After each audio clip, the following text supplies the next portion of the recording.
예수님은 바다 가운데서 힘겹게 표류하고 있는 제자들에게 친히 찾아가셨습니다.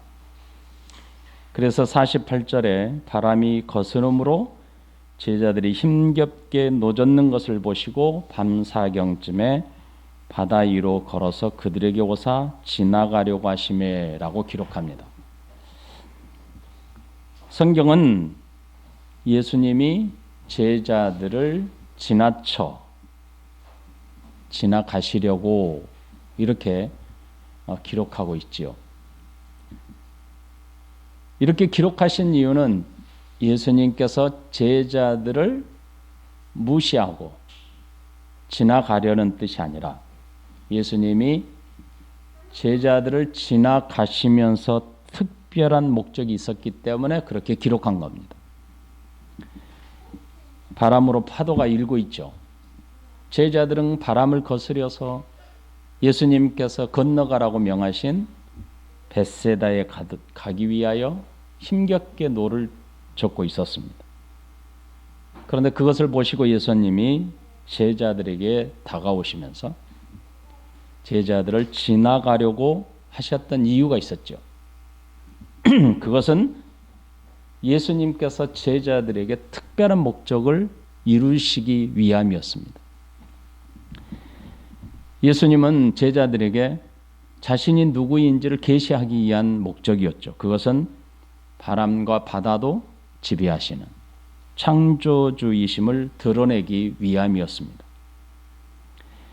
예수님은 바다 가운데서 표류하고 있는 제자들에게 걸어서 다가가셨습니다. 그것도 밤중에.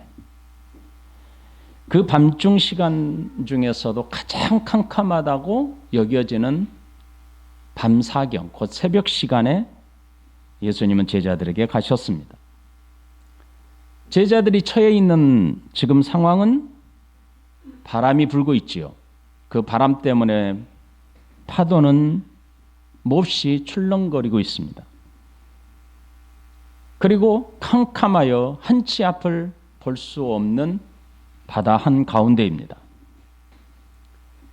그런 곳에 예수님은 제자들이 타고 있는 배에 가까이 다가가신 겁니다. 바다 위에 사람이 걸어서 다가오자 제자들은 깜짝 놀랐겠죠. 겁에 질렸습니다. 그래서 성경은 소리를 질렀다고 기록합니다. 49절에 제자들이 그가 바다 위로 걸어오심을 보고 유령인가 하여 소리를 지르니, 제자들은 캄캄한 새벽에 물 위를 걸어오는 사람이 예수님이라고 생각할 수가 없었습니다. 도저히 그런 생각 자체를 하지 못했습니다. 제자들은 그저 유령이다 라고 생각하고 겁에 질린 나머지 큰 소리로 외친 것입니다. 제자들 생각에는 사람이라면 도저히 바다 위를 걸어올 수 있다라고 생각할 수가 없었던 것입니다. 그것 자체를 믿을 수가 없었던 것이죠. 만일 바다 위에 사람이 걷고 있다, 만일 걸을 수 있다, 그것은 사람이 아니라 죽은 사람의 유령이다, 이렇게 생각했던 것입니다. 제자들은 풍랑 때문에 고난을 겪고 있는 그 상황에서 사람과 같은 무언가가 다가오는 것을 보고 그들은 두려움에 빠진 겁니다. 여러분, 저도 여러 번 경험을 했지만 사람들은 일반적입니다. 이것은 모든 사람들이 다 그렇다는 뜻은 아닙니다. 대부분의 사람이 그렇다는 겁니다. 일반적으로 극도의 불안함 속에 빠지게 되면 사람들은 바른 판단을 할 수 없습니다. 그래서 바른 판단을 상실하게 되는 경우가 대부분입니다. 그래서 제자들은 이 너무너무 큰 두려움, 겁에 질린 나머지 그 두려움이 엄습하게 되자 바른 시야, 바른 판단을 할 수 없게 됩니다. 그래서 그저 자신들이 평소에 가지고 있었던 유령쯤이다 생각하고 그저 유령이다라고 소리를 지른 겁니다. 오늘 본문에서 49절에 보면 소리를 질렀다 이렇게 돼 있잖아요. 소리를 지르니, 이 말은 제자들의 상태가 어떠한지를 보여주는 건데 저들은 경악을 금치 못했다, 이런 표현입니다. 그러니까 제자들은 지금 이 캄캄한 새벽에 유령을 만난 것이죠. 유령을 만나서 너무너무 큰 두려움과 겁이 난 겁니다. 그래서 이 소리를 지르니 라고 하는 이 표현은 제자들의 지금 현재 심적인 상태, 제자들의 상태가 어떠한지를 보여주는 표현이죠. 풍랑이는 바다 위에 도저히 저들이 믿기 힘든 상황이 펼쳐지고 있지 않습니까? 죽음에 가까운 공포를 저들이 느낀 겁니다. 그게 바로 소리를 질렀다, 이 한 단어에서 표현되고 있는 겁니다. 그래서 우리는 49절에서 좀 더 깊이 있게 말씀을 묵상해 보면 세 가지 것을 알 수 있다는 것을 말씀을 드리고 싶습니다. 첫 번째가, 여러분, 무리를 걸을 수 있다면 무리를 걷는 존재가 어떤 존재이겠습니까? 그것은 초월적인 존재이거나 신적인 존재임이 분명하지 않습니까? 그렇죠? 제자들은 지금 예수님께서 바다 위로 걸어오는 것을 실제로 눈으로 보았습니다. 여러분, 바다 위를 사람이 걷는다는 것은 상상조차 할 수 없는 일 아닙니까? 그런데 그 상상할 수도 없는 일이 제자들에게 일어난 것입니다. 지금 여러분, 저와 여러분이 살고 있는 지금 이 세상의 모든 피조물은 시공간을 초월할 수가 없습니다.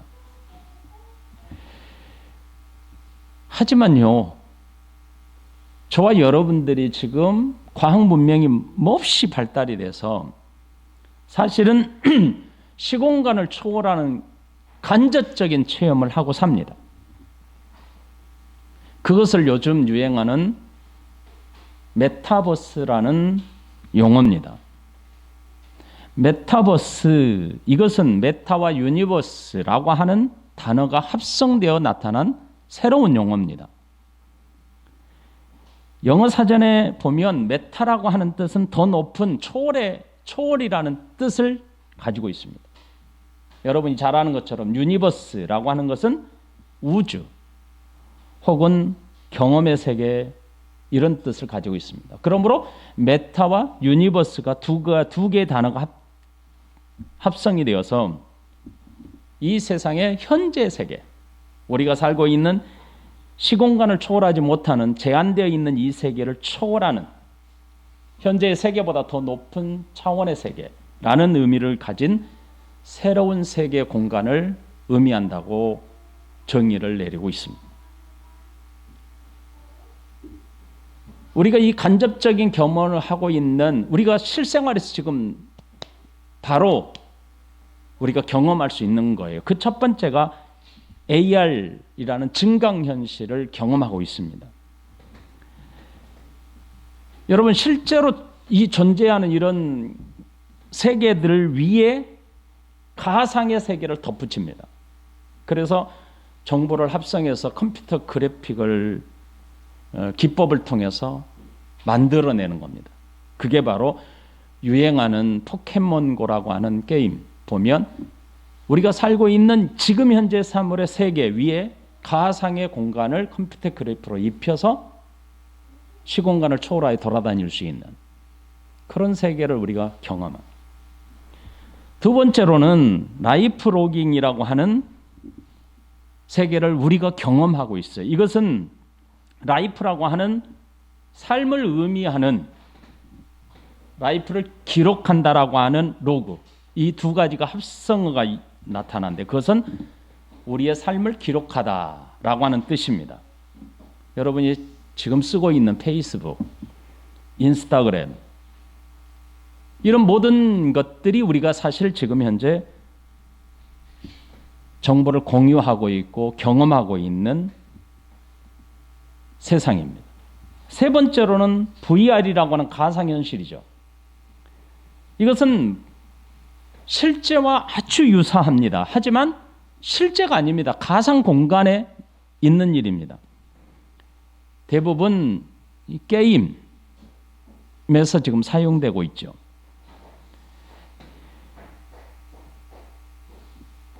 미러월드라고 하는 거울의 세계가 또 네 번째로 있습니다. 이것은 지금 현재 우리가 보이는 이 풍경, 현실 세계 풍경이나 모습, 정보들을 최대한 가깝게, 사실과 가깝게 반영하는 가상 세계입니다. 이것은 구글 어스라고 하는 프로그램을 통해서 내가 그곳에 가보지 않아도 내가 그곳에 있는 것처럼 느낄 수 있는 공간을 제공합니다.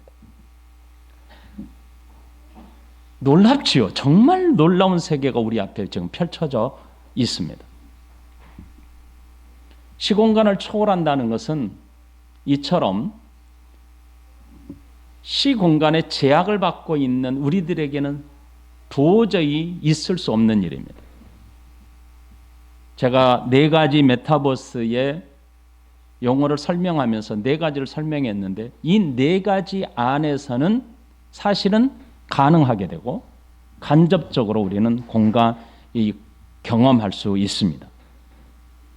하지만 실제적으로 저와 여러분들이 가상 공간에서 움직일 수 있는 것처럼 내가 가상 공간에서 만나거나 대화를 하는 것처럼 그렇게 할 수는 없습니다. 왜요? 저와 여러분들은 시공간을 초월할 수 없기 때문입니다. 만일 시공간을 초월하는 존재가 있다면 그는 초월적인 존재일 뿐입니다. 결국 예수님께서 무리를 걸어서 제자들에게 다가가셨다. 제자들을 지나가시려고 했다. 이것은 예수님이 지금 본인이 초월적인 신적인 존재의 위엄을 보여주신 겁니다. 제자들은 풍랑이는 바다에서 고통을 겪고 있지요. 밤새도록 최소한 8시간에서 많게는 10시간을 넘도록 힘겹게 노를 젓고 있습니다. 해결할 수 없는 풍랑을 예수님은 그 풍랑을 밟고 바다를 밟고 걸어서 제자들에게 찾아오신 겁니다. 이런 모습은 예수님께서 육신을 입으신 하나님으로 세상을 다스리시고 창조하시는 분임을 확인시켜 준 겁니다. 두 번째로는 제자들이 미신이나 주술에 상당한 관심이 있었다는 것을 알 수 있습니다. 제자들은 예수님이 바다 위를 걸어오자 바로 소리쳤습니다. 유령이다 라고 소리쳤습니다. 너무나 겁에 질려서 무섭고 두려운 나머지 자동으로 소리를 크게 질러댔다는 겁니다. 그렇다면 그들이 평소에 유령을 생활 속에서 늘 보고 경험하고 살았다고 이해할 수 있겠습니까? 그럴 수 없습니다. 저들이 자연적으로 늘 유령을 만나고 체험하고 살았던 것이 아닙니다. 그들은 유령이 어떤 존재인지 사실은 알 수 없습니다.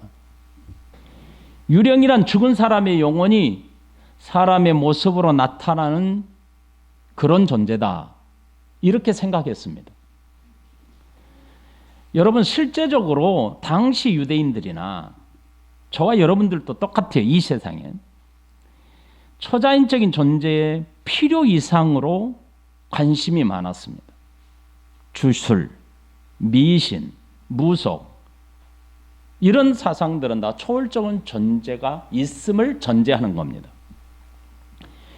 오늘 우리가 살고 있는 우리의 세계관과 아주 비슷합니다. 우리가 몸에 부적을 지닌다거나 점을 친다든가 강신술, 죽은 영혼을 불러낸다든지, 그리고 우리의 뇌 속에서 나타나는 꿈들을 신뢰하는 것, 이런 것들이 다 미신이나 주설에 상당한 관심이 있었다는 증거입니다. 여러분, 당시 사회에서, 예수님 당시 사회에 널리 알려진 신화가 있습니다. 그 신화는 바로 로마 신화입니다. 이 로마 신화에 근거한 풍습이 당시 사회에 널리 퍼져 있었고 자리 잡고 있었습니다. 그러므로 제자들이 로마 신화에 근거한 삶의 풍습의 영향을 받고 있었습니다. 하늘과 바다와 땅을 다스리는 신들이 존재하고 있다고 저들은 배웠고 그런 사상 속에 자랐습니다. 그래서 각종 주술, 점술, 이런 것에 근거하여서 신비적인 체험을 강조하는 종교단체들이 많았습니다. 이런 종교단체들은 신념과 지식, 관념이 서로 혼동되어서 사람들의 정신세계를 지배하고 있었습니다. 오늘날 우리나라도 똑같은 현상입니다. 누가복음 24장 36절부터 43절에 보면 엠마오로 가는 두 제자에게 예수님께서 부활하신 모습으로 찾아가셨습니다. 그리고 예수님이 부활하셨다는 그 소식이 엠마오 제자들이 경험하고 제자들이 있는 곳에 찾아가서 그 소식을 자신들이 만난 예수를 전했습니다. 그리고 그 전하고 있었던 그 자리에 예수님이 실제로 찾아오셨습니다. 너무 놀랐지요. 무서웠습니다. 그리고 저들은 예수님이 아니라 예수님의 영이다, 이렇게 소리친 겁니다. 두 사람도 길에서 된 일과 예수께서 떡을 떼심으로 자기들에게 알려진 것을 말하더라. 이 말을 할 때에 예수께서 친히 그들 가운데 서서 이르시되 너희에게 평강이 있을지어다 하시니 그들이 놀라고 무서워하여 그 보는 것을 영으로 생각하는지라. 예수께서 이르시되 어찌하여 두려워하며 어찌하여 마음에 의심이 일어나느냐. 내 손과 발을 보고 나인 줄 알라. 또 나를 만져보라. 영은 살과 뼈가 없으되 너희 보는 바와 같이 나는 있느니라. 이 말씀을 하시고 손과 발을 보이시나 그들이 너무 기쁨으로 아직도 믿지 못하고 놀랍게 여길 때 이르시되 여기 무슨 먹을 것이 있느냐 하시니 이에 구운 생선 한 토막을 드리니 받으사 그 앞에서 잡수시더라. 여러분, 누가복음 24장 37절에 보면 예수님을 보고는 제자들이 놀라고 무서워하여 그 보는 것을 영으로 생각했다, 이렇게 기록하고 있습니다. 여러분, 문이 닫힌 방 한가운데 예수님이 갑자기 벽을 통과하여 나타났던 것입니다. 그들이 예수님을 육체가 없는 유령과 같은 존재가 나타났다, 이렇게 오해했던 겁니다. 당시 사람들 세계에서 죽은 사람의 영혼이 사람의 모습으로 다시 나타날 수 있다는 미신이 널리 퍼져 있었습니다. 그 퍼져 있는 사상을 제자들이 그대로 예수님을 보고 그렇게 실제로 생각했던 겁니다. 세 번째로는 유령이라고 생각하는 제자들은 천지 만물을 지으시고 다스리시는 예수님을 알아보지 못했습니다. 제자들이 그랬습니다. 미신이나 무속에 신뢰하는 사람은 결코 창조주이신 하나님을 믿지 못합니다. 모든 영적인 존재들인 천사 그리고 사탄은 천지 만물을 창조하신 창조주 하나님을 알아보고 믿습니다. 하지만 유일하게 인격적인 존재로 만들어진 영적인 존재 중에 사람만이 그 사실을 믿지 않습니다.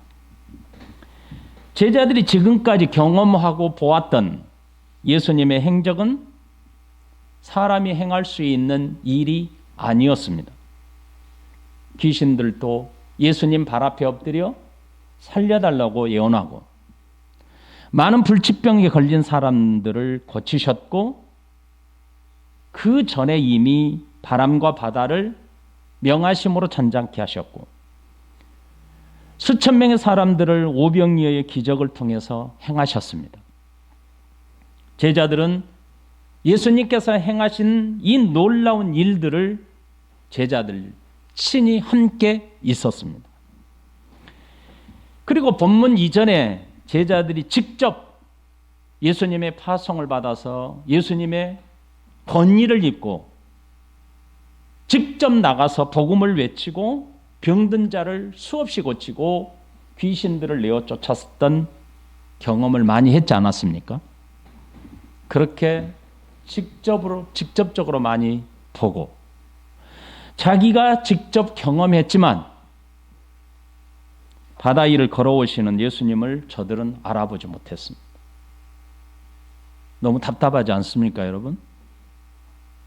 여러분의 마음은 괜찮으세요? 저는 이 말씀을 정리하면서 너무너무 답답했습니다. 제가 만일 그 제자들 중에 한 사람이었다면 예수님이 바다를 잔잔케 하셨고 자기 손으로 떡을 떼어서 수천 명을 먹였고 예수님의 권위를 힘입어 예수님의 이름으로 병든 자를 고치고 귀신을 내어쫓고 그런 예수님이 내가 직접적으로 경험했다면 이런 태도를 보일 수 있을까? 제자들이라면,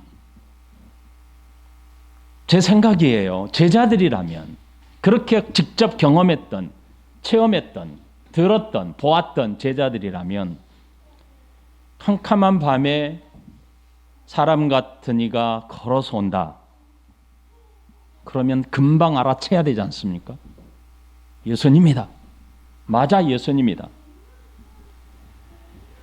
지금까지 예수님과 함께 살면서 체험하고 보았고 알았다면 여러분, 바다를 걸을 수 있는 분이 누구이겠습니까? 바다를 걸어서 자신들에게 올 수 있는 사람이라면 누구겠습니까, 지금? 오직 예수님뿐 아니겠습니까, 여러분? 예수님 위에 누가 바다를 걸어서 자기들에게 올 수 있단 말입니까? 그러나 그들은 유령이라고 생각했습니다. 잘못된 신화나 신념에 빠질 경우 하나님을 알아보지 못하고 믿지 않습니다. 그들의 마음을 잘 표현한 말씀이 52절에 있습니다. 이는 그들이 그 떡 떼시던 일을 깨닫지 못하고 도리어 그 마음이 둔하여졌음이로라. 단단하게 굳어 깨닫지 못하고 있었다는 뜻입니다. 이 본문의 말씀을 좀 더 깊이 있는 묵상이 필요합니다. 여러분, 제자들이 느낀 공포의 두려움은 캄캄한 밤에 폭풍을 만난 바다 위에 지금 자신들이 있기 때문입니까? 다시요, 여러분에게 깊이 있는 묵상을 위해서 다시 한번 질문해 드릴게요.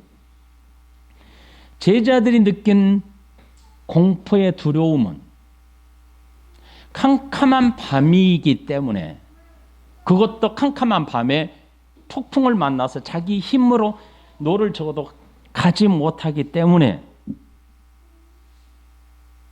느껴진 겁니까? 일어난 것입니까? 아닙니다. 폭풍을 만나기 이전에 이미 그들의 생각을 지배하고 있었습니다. 바다에서 유령을 만날 것이라는 생각은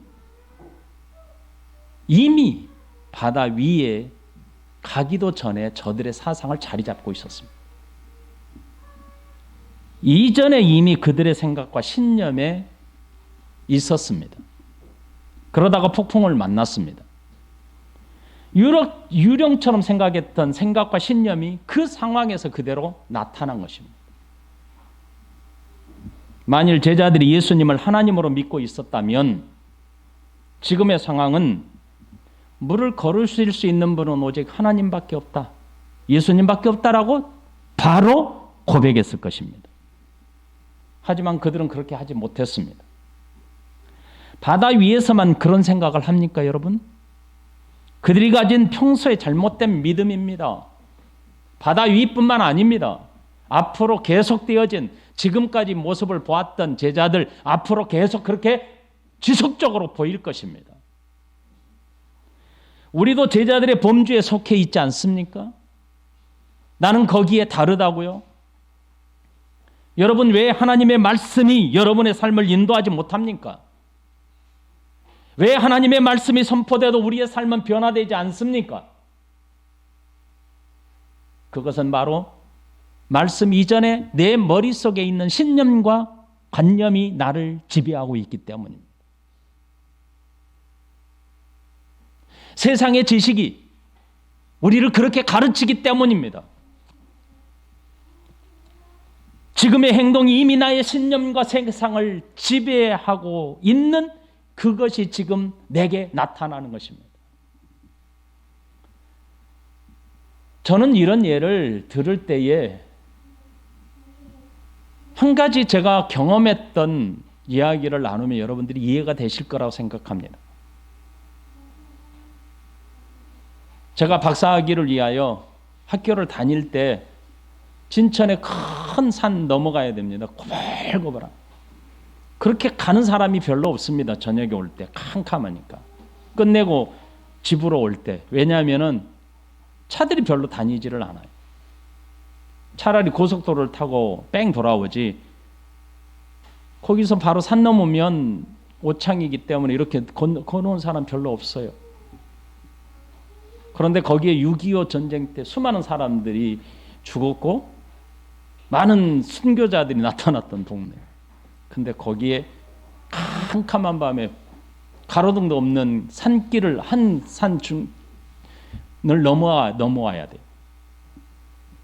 그래서 꼬불꼬불한 산길을 쭉 넘어오는데 운전해서 앞을 보고 쫙 하는데 뒤에서 사람 머리가 왔다 갔다 합니다. 코너를 돌 때마다 이리 가고 또 반대쪽으로 이리 가고 사람의 머리가 차 뒤쪽에서 왔다 갔다. 여러분은 어떻게 생각하십니까?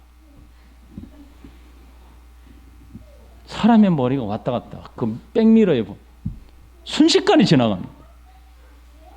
여러분 공포에 사로잡히지 않겠어요? 저는 확인해 볼 필요가 있었습니다. 그래서 돌 때 봤더니 화장지 곽티슈가 항상 차에 뒤에 있잖아요. 곽티슈가 돌 때마다 순식간에 지나가고 뺑 돌 때마다 순식간에 지나가고.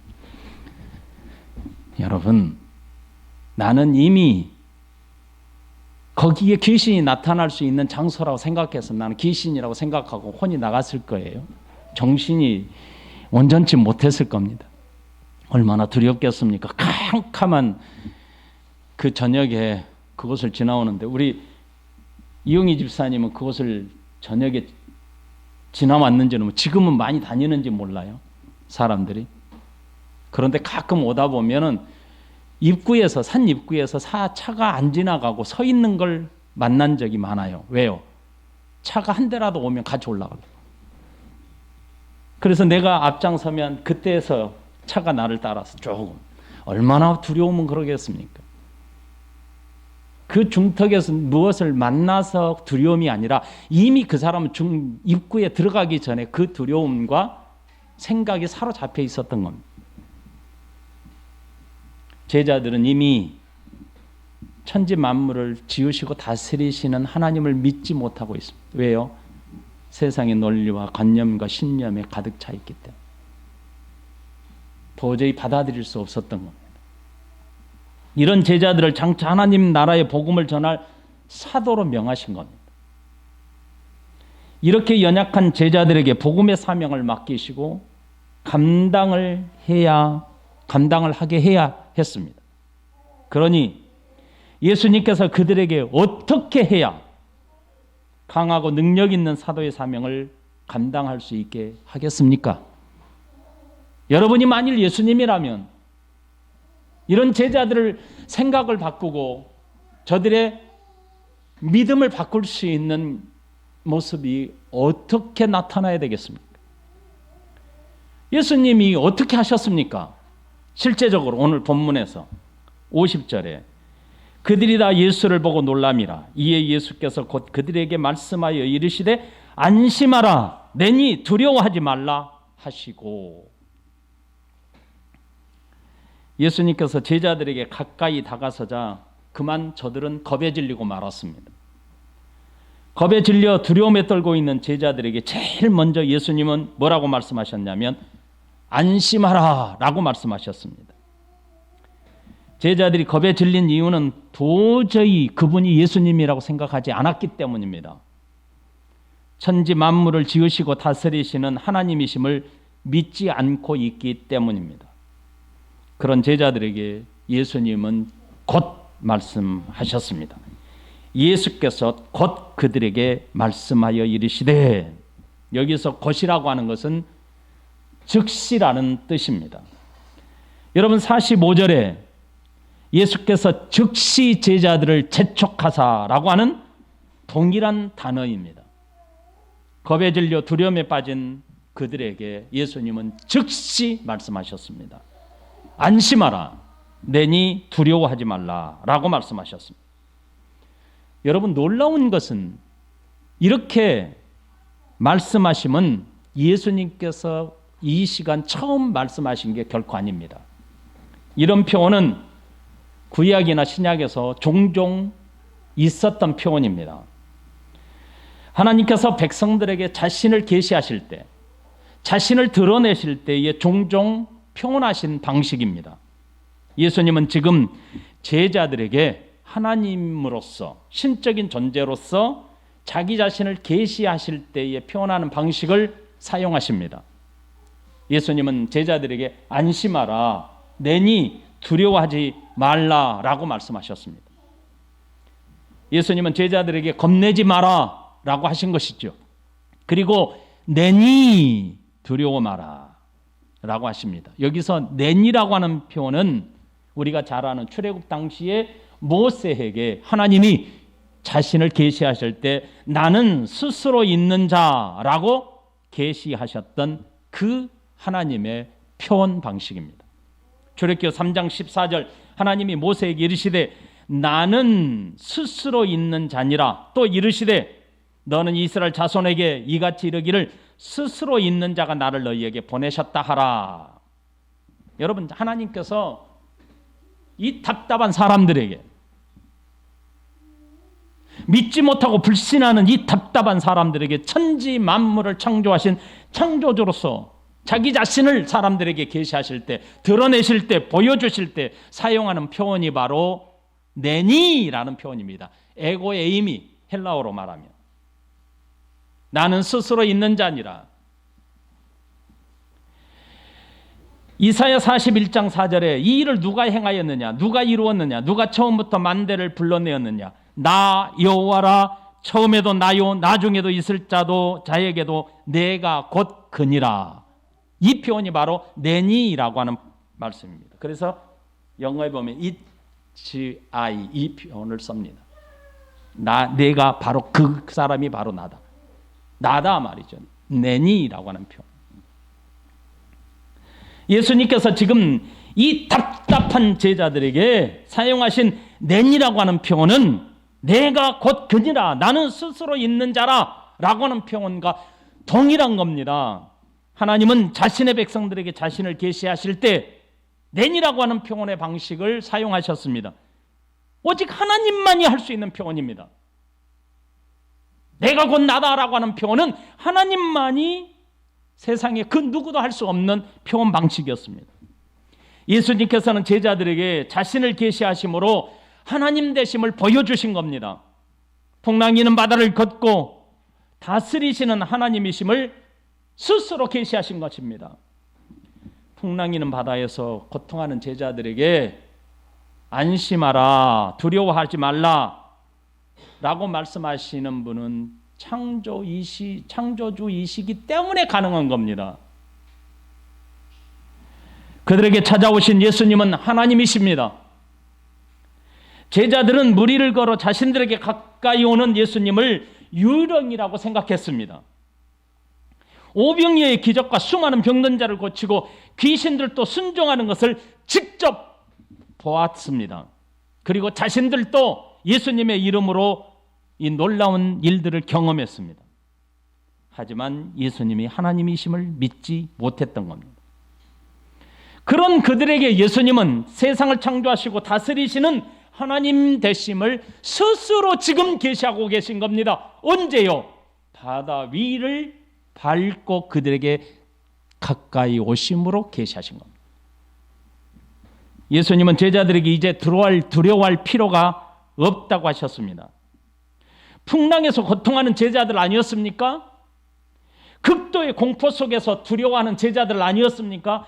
그런 그들에게 예수님은 두려워하지 말라, 즉시 안심하라 라고 말씀하셨습니다. 예수님께서 찾아오셨기에 제자들은 두려움에서 벗어나게 되었습니다.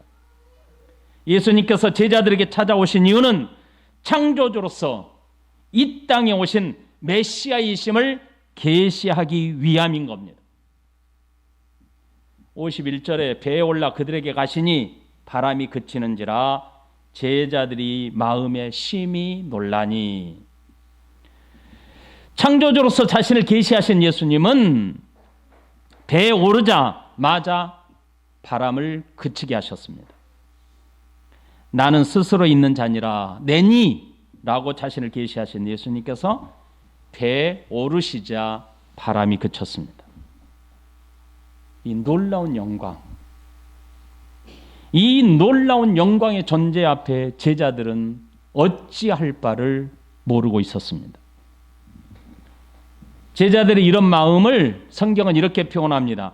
마음에 심히 놀라니 라고 표현하고 있습니다. 이 말의 진정한 의미는 영광의 존재, 영광의 존재이신 예수님을 하나님으로 알고 그 어떤 말로 표현할 수 없는 상태에 빠졌다는 겁니다. 이럴 때에 히브리인들이나 유대인들은 딱 한 가지 반응입니다. 하나님의 신적인 존재를 만났다라고 하면 딱 한 가지 반응입니다. 바로 엎드려서 나 죽었습니다. 내가 죽었습니다. 나 이제 어떻게 합니까? 나 죽습니다. 나를 살려주세요 라고 하는 표현. 제자들은 마음에 심히 놀라니 라고 하는 표현은 어떻게 그분의 존재 앞에 반응해야 될지 알 수 없는 상황에서 놀라고 있다는 뜻입니다. 그래서 마음이 심히 놀랐다라고 표현한 겁니다. 제자들 입장에서는 그럴 수밖에 없잖아요. 자신들의 눈앞에 나타나신 하나님의 영광의 존재를 맞닥뜨리고 어떻게 놀라지 않을 수 있습니까? 도저히 상상할 수 없는 일이었습니다. 그래서 마태복음 14장 33절에서는 이렇게 고백하고 있습니다. 배에 있는 사람들이 예수께 절하며 이르되 진실로 하나님의 아들이로소이다 라고 하더라. 여러분, 이 고백은 마가복음 1장 1절에서 이미 기록한 이유 아닙니까? 마가복음 1장 1절에 하나님의 아들 예수 그리스도의 복음의 시작이라.